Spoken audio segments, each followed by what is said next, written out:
The victim is a well-known gangster with many rivals who would want to have him eliminated.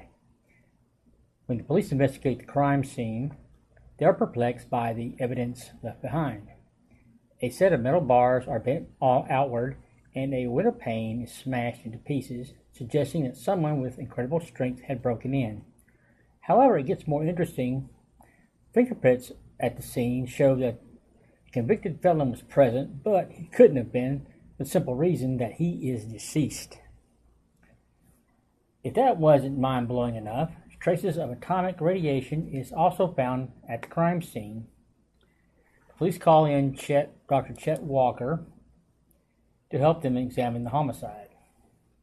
Dr. Walker is an MD whose specialty is forensics. And after looking over the crime scene, he takes blood samples from the carpet. He notices something different about the blood stains and asks that the lights be dimmed.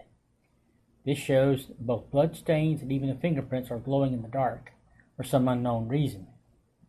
This, of course, is not normal. Dr. Walker takes the samples to the lab and analyzes what he has collected, and concludes that radioactivity is present. Dr. Walker informs the police that the so-called blood has enough radiation to kill a human being if exposed long enough. Later, Dr. Walker gives an impromptu press conference and says that the victim was killed by a creature with incredible strength, with atomic rays, and can't be killed by bullets.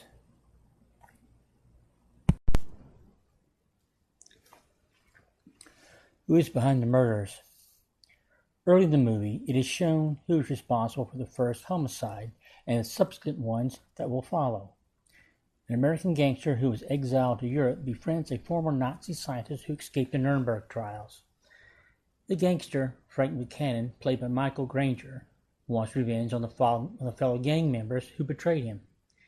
He learns that a former Nazi scientist, Dr. Wilhelm Steg, has created a process to reanimate corpses.